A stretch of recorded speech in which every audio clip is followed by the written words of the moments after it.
granted. Thank you. We'll now move to question time. I call Senator Ruston. Thank you, President. My question is to the Minister representing the Prime Minister, Senator Wong. Yesterday, Australians were shocked and disgusted by the anti-Semitic threats made by nurses at Bankstown Hospital. The New South Wales Health Minister said both nurses had been stood down immediately. However, it currently remains possible for both individuals to practice in any other state or territory. What steps has the Prime Minister taken to ensure these people are not able to practice as health professionals today in any location across our country? Minister Wong. Thank you, President, and I thank the senator for the question. And I agree with her that we were shocked, and I think I made some comments yesterday about how shocking it was to have that kind of vile hatred, that anti-Semitism expressed in the way that it was. And I think we've seen universal condemnation, including across the political spectrum, and also I note today there was the relevant trade union, the AN, the Nursing and Midwifery Federation, have engaged in a public rally in support of the appropriate values that healthcare should have at its heart. I think I answered that aspect of the question yesterday, Senator. I made reference to the fact that if there that any reduction or taking away of a licence in a state would be reflected in terms of a national regulator. I think I read to you the advice that I have received, which is that there is a national scheme for regulating the safety and quality of health practitioners that includes nurses and the relevant authorities, New South Wales. Minister Wong, please resume your seat. Senator Ruston. Thank you, President. I think my question was very specific. What is it that you're on your feet for? In terms of Senator Ruston, why are you on your feet? Relevance. Okay, you didn't say that. Oh, sorry, I may have been mumbling. My apologies. Thank you. Relevance. I was just seeking relevance in terms of the response that we've received so far from the Minister in relation to what action the Prime Minister is taking to make sure that these people are not practising anywhere else in Australia. I think we deserve to know the answer. Thank you, Senator Ruston. The Minister is being directly relevant to your question. Minister Wong. Well, I think I'll take the interjection from Senator Cash because she is quite. She is pointing. She wants to talk about the Prime Minister. I want to talk about the registration, and I will come to the Prime Minister. Your question, Senator. Your question, Senator. Not about the public. Order. Not about the Order across the chamber. Order. Senator Colbeck. Minister Wong, please continue. As I said yesterday, adverse finding made by New South Wales Health automatically flows through to the Australian Health Practitioner Regulation Agency, which is the national regulator. First supplementary, Senator Ruston. Point of order. I think the time's expired. Oh, okay.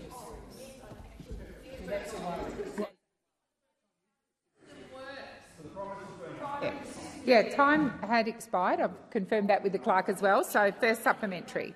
All So right. Senator Ruston, first supplementary. So the New South Wales Police has launched an investigation into the incident, with the New South Wales Police Commissioner Karen Bragg calling it a sad day for the country.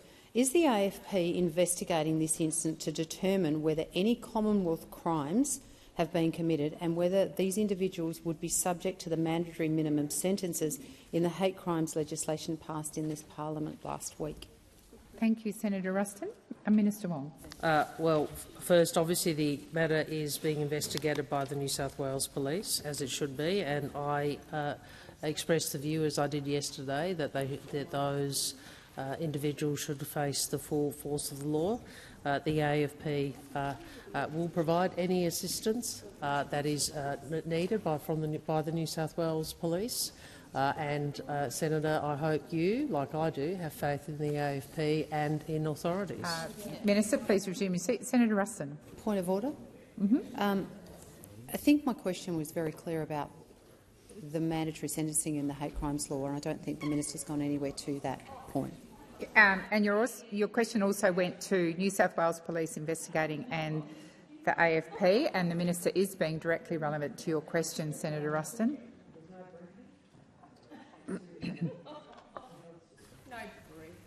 Minister. Thank you, President. Can I indicate that I'm advised that the AFP has offered assistance? The Senate would also be aware of Operation Everlight, which has been previously spoken about, and whose objective is to ensure, as Commissioner Kershaw says, that we not only protect Australians but the Australian way of life, and is specifically looking at how it is that authorities can more effectively protect against anti-Semitism. Senator Ruston, second supplementary. Thank you, President. Minister, will the Prime Minister hold a national cabinet to ensure the safety of Jewish Australians who were the subject of these death threats, and will he commit to taking real national action beyond a national database which only really serves to admire the problem? Thank you, Senator Ruston. Minister Wong. Senator, through you, President, the Prime Minister engages closely and regularly with premiers and chief ministers, and has had closely with Premier Minns. What I would ask of the opposition: will you stand with us against anti-Semitism? Will you stand with us? Because the most effective way of standing against prejudice and hatred, and I say this as somebody who remembers John Howard, is for the parties across this chamber to stand together united against anti-Semitism. So I invite those opposite to show that principled leadership and bipartisanship against prejudice and hate. I invite Senator Ruston to do that. I will always stand against prejudice and hate, and I invite those opposite to stand with us against it. Senator Marielle Smith. Just a moment, Senator Smith. Senator McKenzie, I do not intend to spend the next 55 minutes calling you to order. I remind you of 203. Senator Smith. Thank you, President. My question is to the Minister representing the Prime Minister, Senator Wong. New Medicare bulk billing data out this week shows there are an additional 6 million bulk billed GP visits between November 2023 and December 2024, making it an average of 100,000 additional visits each week. How has the Albanese Labor government achieved these bulk billing rates, and how is the government working to further strengthen Medicare? Thank you, Senator Smith. Minister Wong. Thank you, President, and I thank Senator Smith for her question. And she knows, like all of us know, that bulk billing was in freefall when we came to government, and it's important to understand why. In 2014, Mr Dutton, the then Health Minister, tried to introduce a GP tax on every single Australian patient. And when Mr Dutton couldn't get that through the parliament, he then started the Liberals and Nationals' 6-year freeze of medical rebates. And at the time, a 6-year freeze, so went from a tax to a Medicare rebate freeze. Now, at the time, doctors warned Mr Dutton that they'd have to increase fees and stop bulk billing, but Mr Dutton arrogantly bulldozed ahead anyway, and that is why, Senator Smith, bulk billing was in freefall when we came to government. Now, Labor has responded with the largest increases to Medicare rebates in 30 years. And opened Medicare urgent care clinics across the country. We have tripled the bulk billing incentive to stop the freefall, and we have delivered 6 million additional free visits to the doctor last year. And nationally, 77.5% of all GP visits were bulk billed in December last year. Now, we know there is more to do, but what we have done has made a difference. And the Royal College of General Practitioners has described Labor's investment as a game changer. a game changer. Now, this stands, Senator Smith, in stark contrast to what they said when Mr Dutton was in charge of Medicare. They said he was the worst health minister in the history of Medicare. The worst health minister in the history of Medicare. We know Mr Dutton and the Liberals cannot be trusted with Medicare. Thank you, Minister. Senator Marielle Smith, first supplementary. Minister, following a decade of cuts and neglect from the former Liberal and National government, Australians in regional and rural areas have found it more difficult to see specialist GPs. What is the Albanese Labor government doing to ensure there are more specialist rural GPs where they're needed so more Australians can get the health care that they deserve? Thank you, Senator Smith. Minister Wong. Senator Smith, and I invite National Party senators to listen to what the Labor government is doing for regional and rural Australia, because unfortunately those opposite the Liberal Party have had a long history of muzzling their junior partner. I think Mr Joyce knows what that feels like. Order. Senator Mackenzie Order. certainly knows what that feels like. And just like the Liberals have rolled the Nationals over Senator Rex, McGrath, stop the the Liberals running have rolled the commentary. Nationals on health. All during their time in government, we saw yet again the Liberals rolling the National Senator Party, Duniam. and together they made it harder for Australia's regional communities to see a doctor. Now, Labor's investments are changing that, and today the Health Minister, Mr Butler, has announced more specialist rural GPs coming to rural and regional Australia, more than 1,750 expected to begin government-funded training to become a GP, the largest cohort Thank of you, future Minister. GPs the time in for Australia's answering has history. expired. Senator Smith, second supplementary. Minister, the Albanese Labor government's strengthening Medicare agenda is delivering more doctors and nurses, more bulk billing and more urgent care clinics. What are the risks to this agenda that could undermine Australia's health system? Minister Wong. Well, the biggest risk to the Australian health system is Mr Dutton and the Liberals. And we know that because of Mr Dutton's record. We know what he's done before. Mr Dutton cut $50 billion from public hospitals. He tried to abolish bulk billing altogether. He tried to jack up medicine prices. He tried to make everyone pay a fee every time they went to an emergency department. And when he couldn't get his GP tax through, he froze Medicare rebates. Mr Dutton said to Australians that not enough of them were paying to go to the doctor. And then we had Senator Ruston, who said Medicare is not sustainable. Medicare is not sustainable. Well, Australian doctors don't trust Mr Dutton. That's why they said he was the worst health minister in Medicare history. So why would Australians trust him? Australians know they'll be worse off under Mr. Senator McGrath. Thank you, President. My question is to the Minister representing the Prime Minister, Senator Wong. Prior to the last election, the Prime Minister promised Australians on 97 occasions that he would reduce their power bills by $275. Did the Prime Minister deliver on his promise? I'm sorry, Senator McGrath, I didn't catch the end of that question. Did the Prime Minister deliver on his promise? Thank you, Senator McGrath. Minister Wong. President, can I first make the point that our plan is delivering cheaper energy right now. We delivered energy relief, which has cut $300 off power bills. The person who asked that question is of a party that has voted against every piece of energy bill relief that we have provided to Australians. Minister Wong, please resume your seat. Senator McGrath. I regret to do this. A point of order on relevance. The question was actually, did the Prime Minister deliver on his promise in relation to the $275 reduction that was made 97 times? I don't believe Senator the Minister McGrath. is anywhere near answering that. Thank you. The Minister has started her answer. You've repeated the question, so I will continue to listen carefully. I said at the outset, our plan is delivering cheaper energy right now. And we've delivered energy relief, which has cut hundreds of dollars of Australians' power bills. We delivered $650 in energy relief to small Minister business. Wong, please resume your seat. Senator Cash.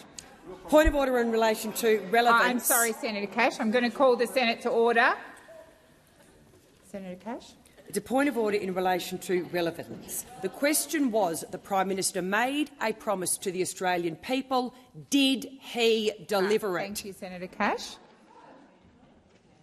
Minister Wong, I'll remind you of the question and invite you to continue your response. President, I've answered it. Our plan is delivering cheaper energy now. And it stands in stark contrast to the nuclear fantasy, which will push up power prices by $1,200 and deliver less than 4% of our energy needs. You don't like these facts, Minister Wong, do you? please resume your seat. Senator McGrath. There is a point of order on relevance that I wish to raise, and that is that the opposition's policy in relation to nuclear energy has absolutely nothing to do with the question I put to Senator Wong about the Prime Minister making his promises.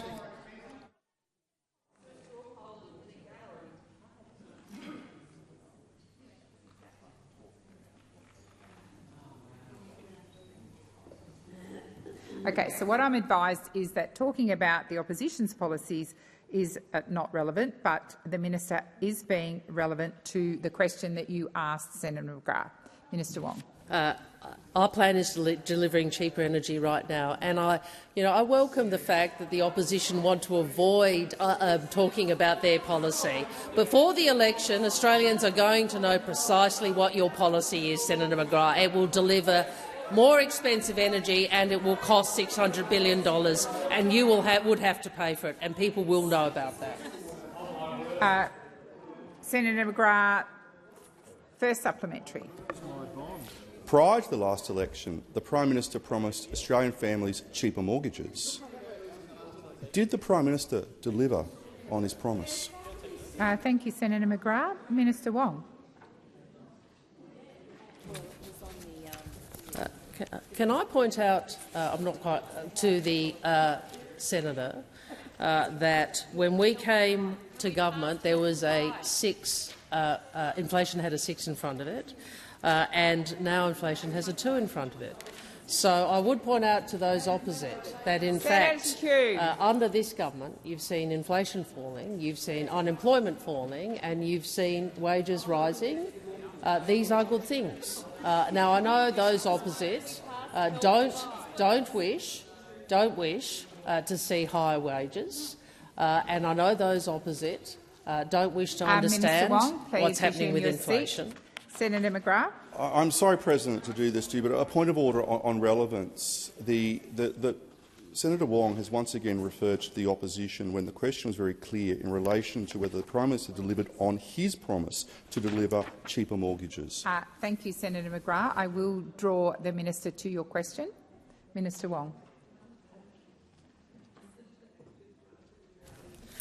Thank you, President.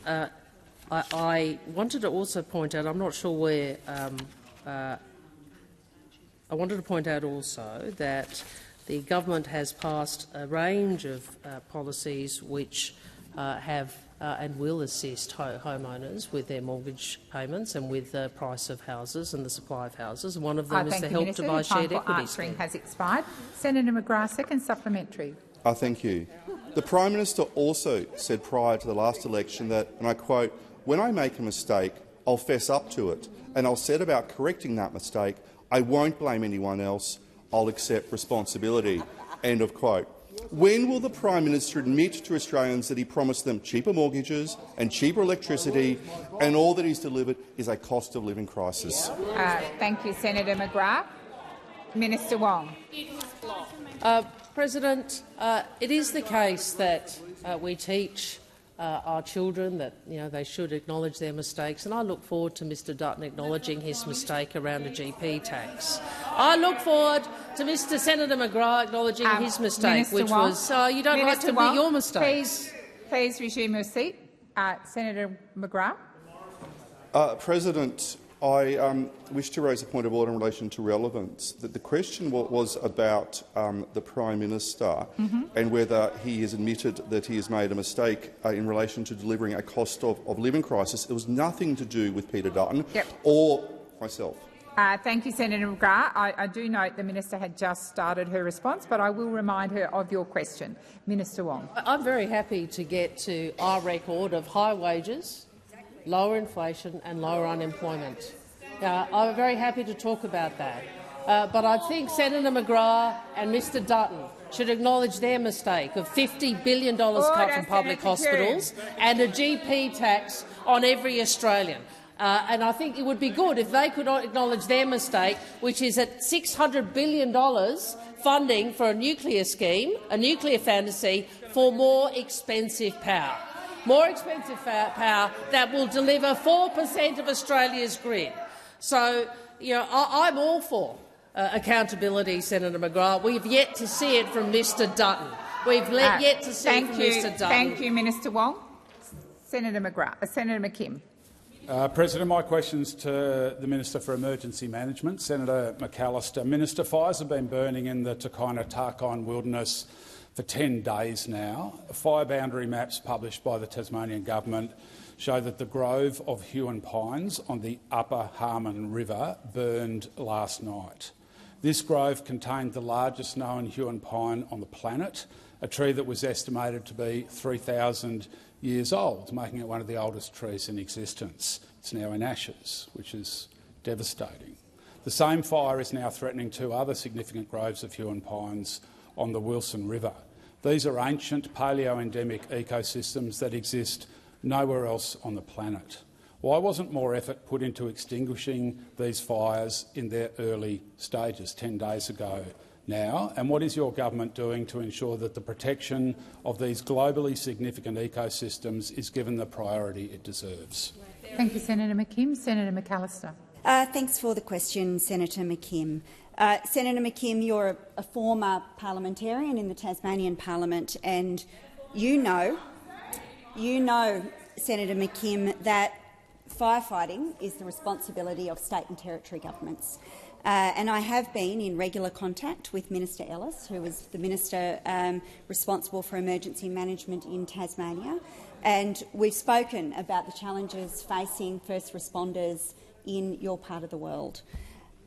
One of the things that is distinctive about fighting fires in the Tasmanian context is that there are a lot of wild places, and there's a lot of amazing communities too, Senator McKim, and our government seeks to be the best partner that we can to the Tasmanian Government as they seek to gain control of this particular set of events.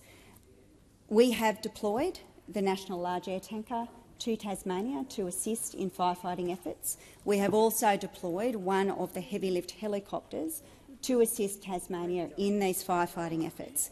And I will make this additional point, Senator McKim. This is the first high-risk weather season where those assets have been available at all. And the reason that they're available is because our government came to office understanding that more would need to be done to deal with emergencies and to deal with natural disasters. And that is because all of the advice that we have from scientists is that natural disasters are going to become more frequent and more intense. Now, our government accepts that science.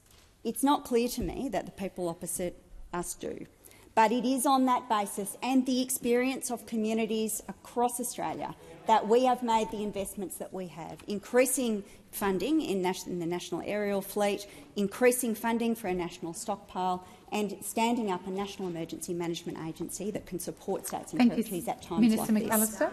Senator McKim, first supplementary. Minister, acknowledging other priorities and the importance of safety for fire responders, will you commit to continuing to stay in touch with the Tasmanian Government to ensure that saving these globally unique ancient ecosystems, which are at the core of Tasmania's Gondwanan heritage, is given the priority that it deserves? Thank you, Senator McKim. Minister McAllister.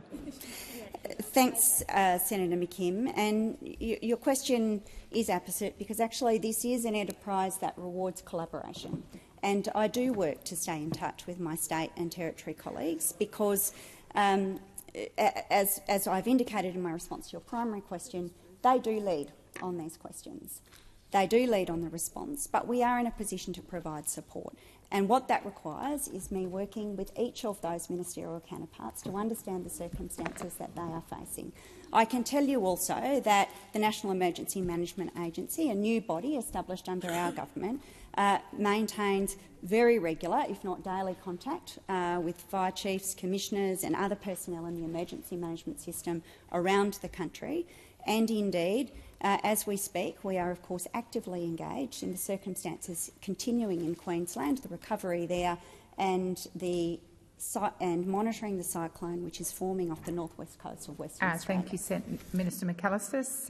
Senator McKim, second supplementary. Minister, 9 years ago now, the Greens led a Senate inquiry into the 2016 fires that devastated the Tasmanian Wilderness World Heritage Area, and we made a series of recommendations on how to respond better to fires like the ones we are seeing now, including by hitting them hard and hitting them early. Why have successive federal governments, including yours, ignored many of the recommendations we made? Thank you, Senator McKim. Minister McAllister. Thanks very much, President. Well, I dispute the premise of the senator's question. This government has, in fact, made very significant investments to improve the Australian government's capacity to support states and territories, not just in relation to our response to natural disasters, but also to improve the resilience of communities around Australia. Your question referred to the benefits of moving early once an ignition has been detected, and I know from speaking to fire chiefs around the country that these principles are embedded in many of the ways that fire chiefs are responding to some of these very difficult circumstances. We, of course, also, and I acknowledge Minister Watt here, have established the Disaster Ready Fund. This fund, a $1 billion fund, has already had 2 rounds where we are making investments in a range of measures that can support resilience, including investments in early detection technologies. Thank you, Minister. Senator Bilyk. Thank you. My question is to the Minister for Women and Minister representing the Minister for Health and Aged Care, Senator Gallagher. This week, the Albanese Labor government responded to 2 Senate inquiries on women's health that made recommendations to improve reproductive and menopause health care in Australia. The government has taken these inquiries seriously by delivering a $570 million package of women's health measures that will give women more choice and save women and their families thousands of dollars. How does the government's women's health care package respond to the Senate inquiries and deliver for Australian women? Thank you, Senator Bilyk. Minister Gallagher. Thank you, President. I thank Senator Bilyk for the question and, of course, again for the work of all of my colleagues in the Labor caucus who work so hard to make sure that we are addressing areas where women have not been given the support that they deserve, and in relation here, particularly to access to appropriate health care. And I do want to acknowledge the work that's been done in this chamber through this term of parliament on the Senate Sexual Reproductive Inquiry and the Senate Menopause Inquiry. The inquiries heard from Australian women and health advocacy organisations about the long-standing issues with support for women's health care, and the Albanese Labor government has listened. In addition to the inquiries, Minister Carney and Minister Butler have been informed by extensive consultation with women, with healthcare providers, advocacy groups and the National Women's Health Advisory Council. We know from all of that women too often experience delayed diagnoses, have their pain dismissed and struggle to get the support they need. Women need for their government to take their health care seriously. We've listened and we have responded. A significant package, $573 million, demonstrates our commitment to making sure we are addressing those areas of need. This package includes the first PBS listing for new oral contraceptive pills in more than 30 years, more choice, lower costs, better access for long-term contraceptives, more Medicare support for women experiencing menopause, the first PBS listing for new menopausal hormone therapies in over 20 years, more endometriosis and pelvic pain clinics treating more conditions, contraceptives and treatment for uncomplicated UTIs directly from pharmacies for those women who are on a healthcare card, and where cost becomes prohibitive. These packages will save women and their families thousands of dollars over their lifetimes. Thank you, Minister. Senator Bilyk, first supplementary. Thank you for that response, Minister. Not only will this funding assist women with their healthcare choices, it will also help women with their economic security. Chief Executive Women has found that, on average, women retire earlier than men due in large part to their health. How will this package, particularly the menopause initiatives, support women in the workforce? Good question. Minister Gallagher. Thank you very much, and I thank Senator Bilyk for the question. This is a package that recognises that women bear a higher cost for their health over their lifetime and that there has been a gap in quality and responsive health services for women. We know that this has real impacts on women, not just in bringing down the costs of health treatment through this package, but avoiding the costs that women bear when they can't access quality health care. Chief Executive Women has pointed out that, on average, women retire earlier than men and 12 years earlier than they want to, due in large part to their health. This obviously has huge impacts on that woman's life, on her economic security into retirement, but also for our economy. Employing just 5% more people aged 55 or over could add $48 billion to the Australian economy. And Monash University has also estimated that women's labour force absence costs $72 billion in lost GDP annually. This package goes to making women's healthcare more affordable, more accessible and giving women more choices. The time for answering has expired. Senator Bilyk, second supplementary. The Women's Health Package adds to a huge amount of work that the Albanese Labor government has done to repair Australia's health system after a decade of coalition neglect. How would Australian women be impacted if the government had not done the work to repair the health system? Minister Gallagher. Thank you. Well, we know that those opposite, given the chance, want to cut Medicare if they got back into government, and we know that because we only have to look at their record. Well, we only have to look at the record. What happened when they were last in government, when Mr Dutton was the worst health minister, voted the worst health minister ever in the country? Bulk billing was in freefall, a GP tax was on the table, froze the Medicare rebate for 6 years, cut $200 million out of emergency departments, voted against making medicines cheaper and threatened to cut $50 billion from public hospitals. That is the record. We don't need to imagine what it would be like. That is the record. And in terms of the women's health package, there was very quick support from those opposite. But I wonder why none of that happened when they were in government for a decade. Why did none of that happen when they were in government? It's taken a Labor government to fix it. Thank you, Minister. Time has expired. Senator Tyrrell. Thank you, President. My question is for the Minister representing the Minister for Education, Senator Watt. Yesterday, the government announced changes to the help debts don't stop people from getting home loans. There are 50,000 people with help debts from Tassie who I'm sure were very pleased to hear it. But the government has made no change to fix a system that's made to punish graduates. A graduate on an average income is paying $2,000 more than they need to, all because help debts don't count someone's yearly payments before charging interest.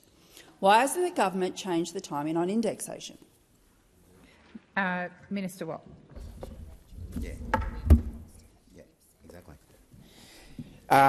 Thanks very much, Senator Tyrrell, for the question. I do appreciate getting questions from Senator Tyrrell because I think Senator Tyrrell has asked me more questions than Senator Cash has in the entire time that I've been in the industrial relations portfolio. In fact, it was the 7th of September 2023 that Senator Cash last asked a question about industrial relations. Minister Watt. She went. Minister Watt, I am going to draw you to Senator Tyrrell's question. I think Senator Tyrrell will appreciate this, and I will get to the point shortly. So Senator Cash went the entire year of 2024 without asking an industrial relations question, and that's because she knows her record is so bad. Minister Watt. Senator Tyrrell. Thank you, President, for drawing Senator Watt back to the question. Can we? Thank you. Senator Watt, when I draw you back to the question, I do expect you to be drawn back to the question. Thank you, President. Thanks, Senator Tyrrell. Senator Tyrrell, we share your interest in supporting graduates when it comes to their help debts. We have, as you would be aware, I'm sure, announced a couple of different measures to assist in that regard. First of all, I think it was this year's budget, it may have been last year's budget, we adjusted the indexation rate for university graduates and also for VET graduates as well. There's been a lot of attention on the benefits to university graduates from these changes, but equally they benefit graduates from vocational education and training courses who've taken up loans as well. So that indexation rate has been adjusted to try to make life easier. We've obviously also made a commitment that should we be re-elected to a second term in office, then we will discount the debts owed by graduates of either universities or vocational education by 20%, something that I think has been very well received by students and graduates right around the country, including in Tasmania. Of course, we know that Mr Dutton and the Coalition opposed that measure, just as they have opposed every single step that we've taken to assist cost of living for your constituents in Tasmania. But in addition, you would have seen this week, Senator Tyrrell, that we've made an additional announcement about helping graduates with their home loans through changes in HELP, and we'll continue to take that Minister. work Senator up. Tyrrell, first supplementary. Thanks, President. Last year, the government made changes to help debts that they'd be indexed either by CPI or WPI, whichever was lowest. This will save a graduate $0 this year. But that graduate would actually save money this year if the timing on indexation was changed. Why did the government prioritise changes that don't save graduates money now instead of a change that would save them money every year? Thank you, Senator Tyrrell. Minister Watt. Thanks, President, and thanks, Senator Tyrrell. The government was particularly prompted to act in terms of the indexation rate for those university or VET loans because of the high inflation that Australia was experiencing when we first came to office. It's well understood that inflation was much higher when we came to office than it is now, due to the work that we've undertaken to get inflation down, and the indexation rate that we set in the budget was designed to deal with that high inflation environment that we inherited when we first came to office, and that did last for the first 12 months or so of our time in office. Thankfully, we've now managed to get inflation down. That's the actions of the Albanese government. 2 surpluses in a row. We didn't bother making back-in-black mugs. We actually just delivered surpluses. We actually just got it done. We didn't need mugs. And in the process, we brought inflation down, which is obviously good news for university and VET graduates, as it is for the entire Australian community. Thank you, Minister. Senator Tyrrell, second supplementary. Thank you, President. Labor says they're all about helping students and young people with the cost of living. You could help them now, but you won't. So why are you making them pay more on their help debt than they need to? Thank you, Senator Tyrrell. Minister Watt. Thanks, Senator Tyrrell. Well, obviously, I've already explained the reasons for the indexation rate changes and the fact that now that inflation is significantly lower, that's good news also for university graduates in terms of the indexation of their loans. I do have to disagree with you on one point, though, when you say that we haven't helped university students, or I can't remember the exact words that you used. Not only have we taken action as a government around help loans and indexation rates, but we've assisted students in a whole range of other ways. The increases that we've made to rent assistance have been particularly useful for students. I think I'm right in saying it's the biggest increase in rent assistance that any government has made in decades, a 45% increase in rent assistance. Students are obviously big beneficiaries of that. The work that we've done around increasing bulk billing, anyone on a low income, whether it be a student, an unemployed person, an elderly person, benefits from that. Of course, the energy bill rebates, and let's remember who voted against every single one of them, all of those people over there. Thank you, Minister. Senator Chandler. Thank you, President. My question is to the Minister representing the Prime Minister, Senator Wong. The Australian government-funded organisation Creative Australia has announced that Khaled Sabsabi will be Australia's artistic representative to the Venice Biennale. Mr Sabsabi features the dead Hezbollah terrorist leader Nasrallah in his artworks.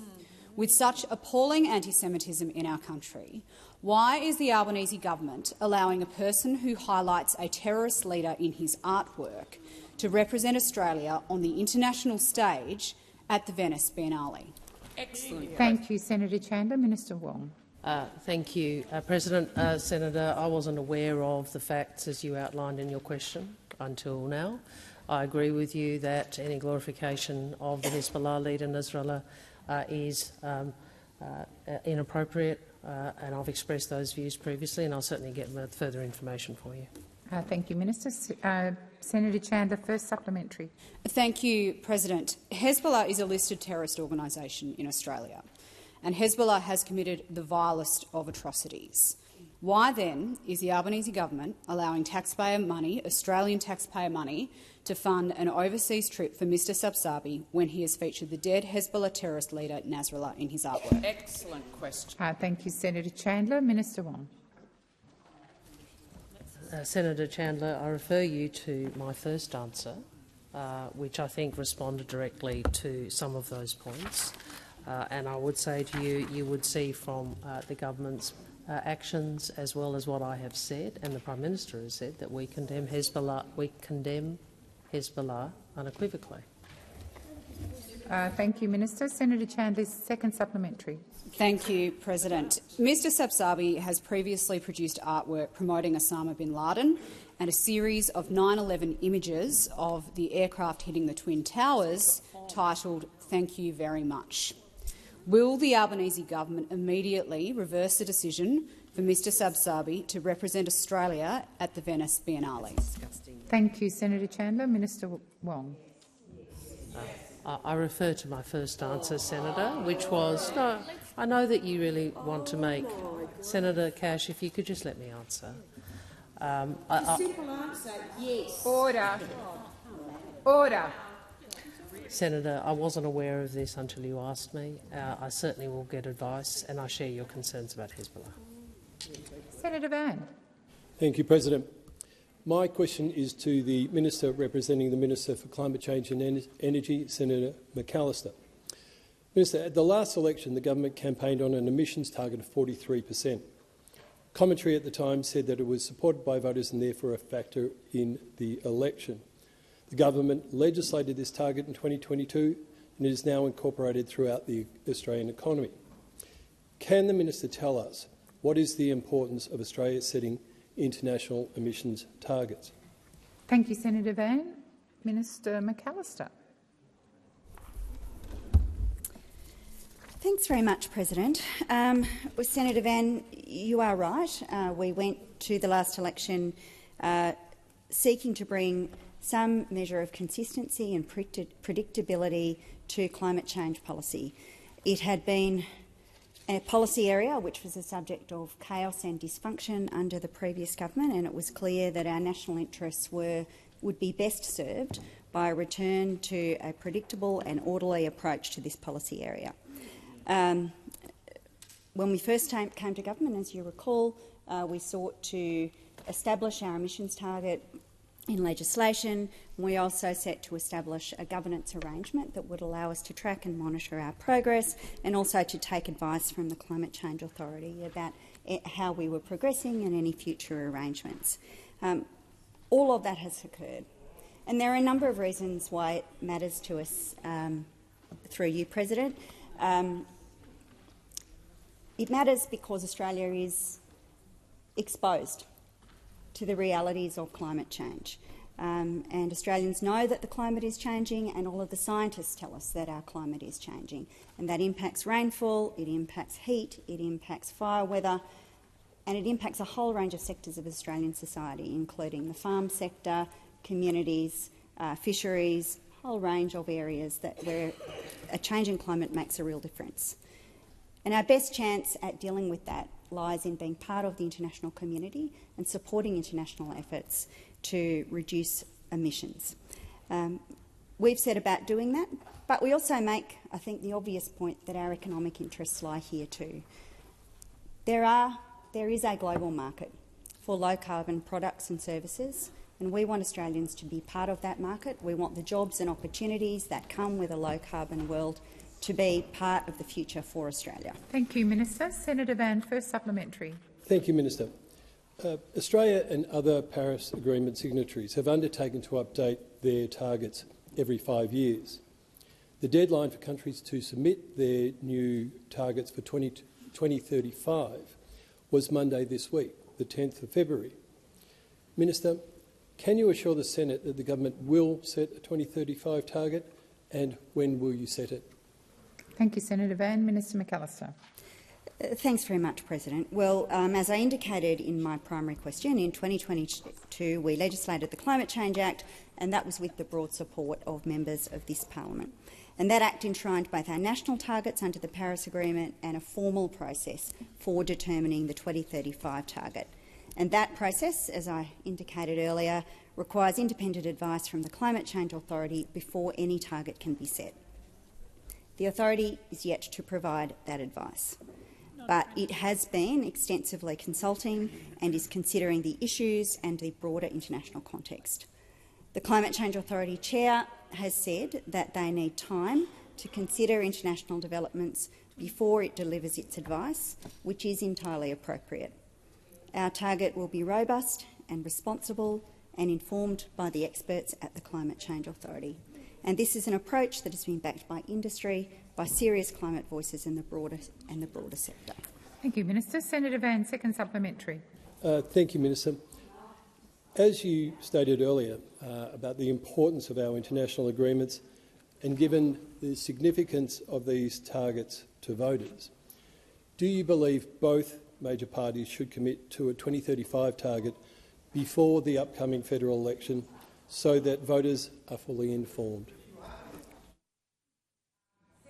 Van, it is not for the minister to be speaking on behalf of the opposition, but I will invite the minister to answer your question in the best way that she can. Minister McAllister. Thanks very much, President, and thank you for your clarification. Senator Van, I think I've just provided you with an answer already about the government's approach to this and the fact that we are reliant on the advice to be provided to us by the Climate Change Authority, and that approach is one that has been broadly endorsed, not just in this place, but by many of the stakeholders that we work with. I do think that Australians, when we go to an election, will be very clear that there is one party that has a track record of taking this issue seriously. We have worked very carefully to put in place an architecture based on evidence that would allow us to do the work necessary to obtain the benefits of participating in a global decarbonisation effort and to do so in a way that protects Australians' jobs and industries. That's the approach we have taken in this term, and that is the approach we intend to continue to pursue. Thank you, Minister. Senator Payman. Thank you, President. My question is to the Minister representing Minister for Trade, Senator Wong. President Trump has announced a 25% tariff on steel and aluminium exports. If these tariffs come into effect without an exemption for Australia, more than $200 million worth of exports could be jeopardised. A senior Trump advisor has even claimed that Australian companies are flooding the US aluminium market. Given the Prime Minister spoke with President Trump earlier this week, Minister, can you confirm whether there has been further government contact with the Trump administration about these tariffs, or are we just hoping this problem goes away? Thank you, Senator Payman. Minister Wong. Well, Senator, the first point I'd make is that Australia and the United States have a very strong economic relationship, a very strong trade relationship, very strong investment relationship, underscored by the Australia-US Free Trade Agreement. I would make the point that the United States has had an unbroken trade surplus with Australia since 1952. And I would say to you, Senator, that we are working very closely with the Trump administration to realise the benefits of our strong economic partnership. You would have seen the engagement from my first visit, where I had the honour of being the first Foreign Minister from Australia to attend a US presidential inauguration. You would have seen I had the privilege of engaging with Secretary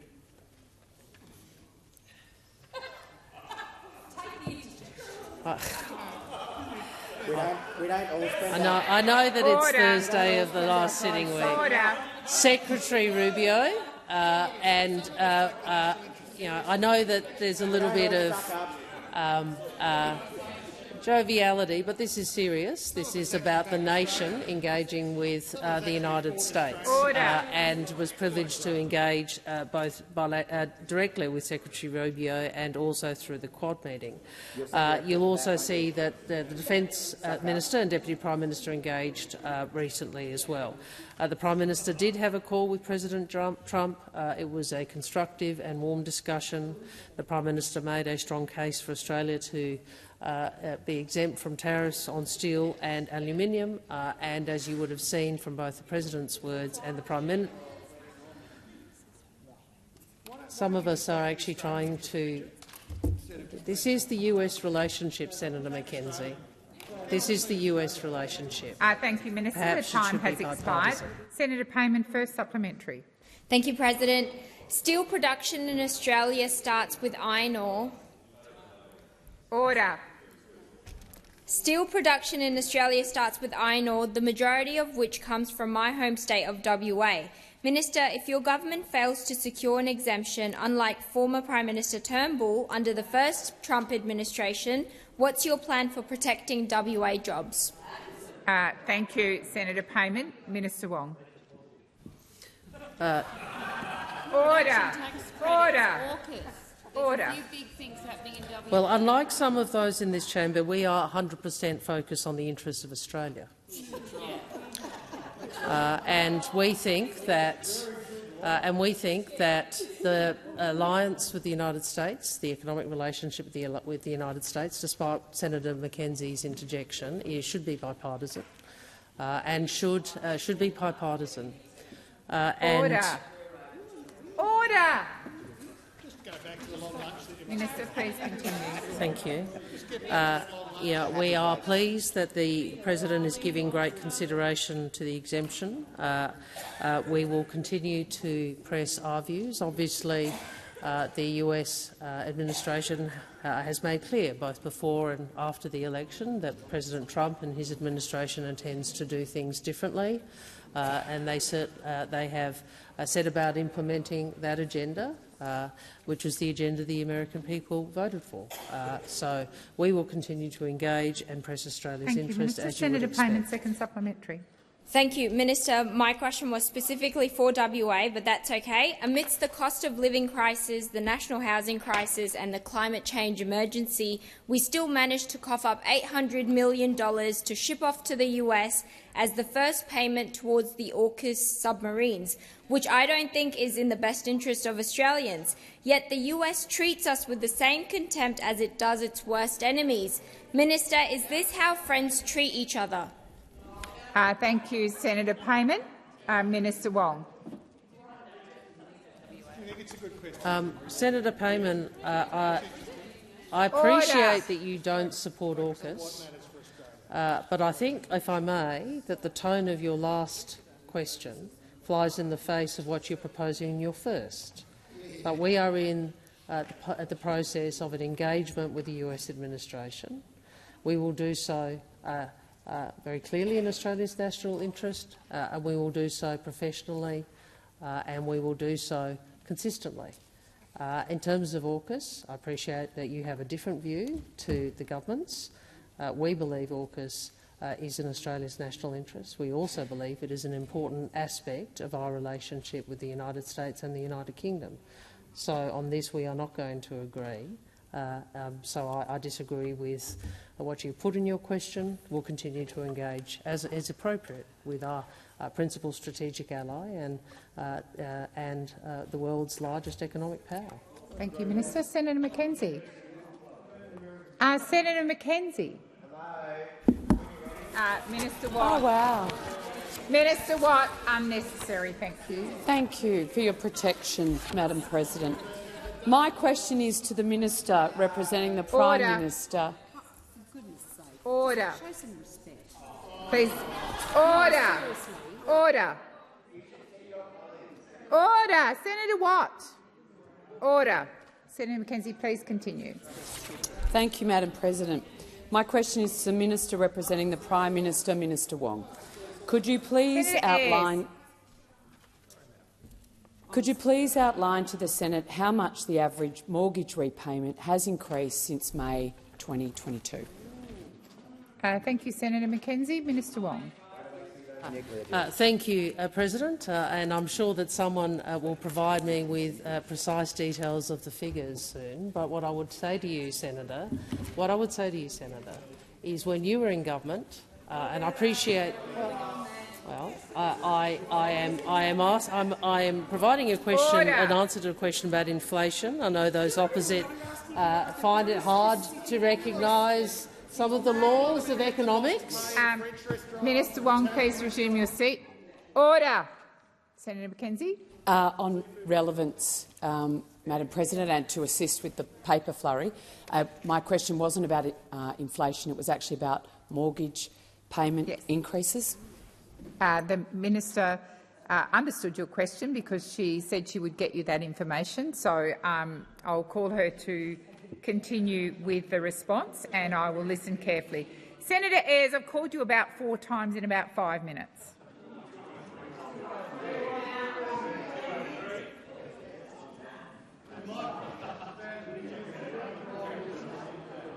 Minister. Thank you, President. Senator Mackenzie says she's not interested in inflation. Well, I would have thought. I thought that was the basis of her. Minister Wong. Order. Senator Cash, you've got one of your own senators on her feet. Senator Mackenzie. Madam President, I'd asked you to request Senator Wong to withdraw that comment, please. Minister Wong. No. Order. Senator Wong, please resume your seat. Senator Mackenzie, resume your seat. Senator Ruston, resume your seat. I will come back to you. You made a reference to inflation. You're not in an argument with me. When you rose about your point of order, you spoke about inflation. I am happy to review the tape, but I clearly heard that. Order. Order. I'm not debating with the bunch of people on the front bench. Senator Ruston. Senator Ruston had a point of order and I sat it down. If you would call me, I'm always happy to withdraw, and I withdraw. But the point I was making is to you, Senator, is that am I still on the point of order? No, I can respond in the question. Minister Wong, please resume your seat. Senator Ruston, yes. To your point of order, my point of order related into the adverse reflection that one of the ministers on the front bench made in relation to Senator Mackenzie, which was completely uncalled for and was an adverse reflection on her. No, it was nothing to do with long lunch. It was actually a personal comment about Senator Mackenzie, and I think Senator Ayres knows what I'm talking about. Okay. All right, Senator. Okay. No. Order. Order. Order across the chamber. Order. Senator McGrath. I have called order. As you should know by now, I take personal reflections very seriously, and I always ask senators to withdraw. I didn't hear the comment, but Senator Ruston, it is not helpful to me to say a minister, one of the ministers. I will ask. I'm happy to ask ministers. Please resume your seat. No, Senator Ruston, please resume your seat. Senator McGrath, I've just finished telling the chamber that I take points of order seriously, and you made a joke about it. I am going to ask if there was an adverse comment on the front bench for that senator to withdraw, and to withdraw in a proper spirit. I'm now aware of it because Senator Ruston mouthed it to me, and I withdraw it. Thank you, Senator Ayres. I am a little confused. I think Senator Wong was on her feet. Thank you. Thank you, President. And can I just be clear? I understood that Senator Mackenzie was saying that an answer in relation to inflation was not relevant to an answer about mortgage rates. Exactly. And my point is inflation is the key thing that governments can do in relation to mortgage rates, Senator. the Reserve Bank, the independent Reserve Bank, which should be independent despite what Mr Dutton might have said, the independent Reserve Bank sets mortgage rates, sets the cash rate.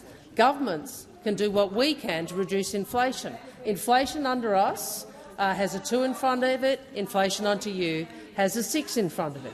And what I would say to you respectfully, President, that a question about mortgage rates, particularly given that it is not governments which sets mortgage rates but the Reserve Bank, it is quite relevant to talk about inflation.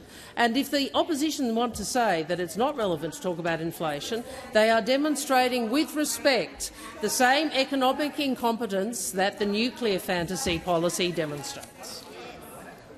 Thank you, Minister Wong. Senator Mackenzie, first supplementary. Thank you, Madam President. They were the good old days. Minister, Australians are struggling under a cost of living crisis. Could the minister please outline how much the cost of food has increased since Labor came to power? And for those playing along at home, the average mortgage cost has increased by $50,000 since Labor came to power. Thank you, Senator Mackenzie. Minister Wong, first supplementary. Well, the cost of living has been really difficult for many Australians. We acknowledge that, which is why we put in place tax cuts for every Australian that you voted against. It's why we put in place cheaper medicines, which you voted against. It's why we delivered more bulk billing, which you don't support. It's why we provided energy bill relief, which you voted against. So, Senator, it is the case that we have seen increases in the cost of living. We have seen Australians struggling. It is a good thing that we see inflation down and wages up and unemployment out. But we know there is a long way to go, and what we also know is that Mr Dutton would simply make things harder for Australians, that Australians would be worse off under Mr Dutton. Order. Senator Hume, stop the running commentary. Senator Mackenzie, second supplementary. The minister doesn't know how much food has increased since Labor came to power. It's probably better to be, and less embarrassing if she just said she didn't know and sat down. Minister, under the Albanese government we have a cost of living crisis, including 12 interest rate rises, energy bills rising by $1,000, living standards collapsing, 27,000 businesses going bust, and a record-breaking household recessions. Isn't it clear that Australians cannot afford another 3 years of a Labor government? Thank you, Senator Mackenzie. The time for asking has expired. Minister Wong. Thank you very much, President. Well, you know what Australians can't afford? They can't afford Mr Dutton. They can't afford Peter Dutton. They can't afford the bloke who thinks that a GP tax is good health policy. They can't afford the bloke who thinks that $600 billion is worth a nuclear fantasy. They can't afford the bloke who has been clear that he will cut government services to the tune of in excess of $350 billion. That is what Australians can't afford. And they can't afford a government that seeks to keep wages deliberately low. That seeks to keep wages deliberately low. I mean, we know that Mr Dutton actually wants to return to the low-wage economy that the coalition have always worked to achieve. Australians can't afford Mr Dutton. Australians will be worse off under Peter Dutton, and with that I ask that further questions be placed on notice. I've got Ted.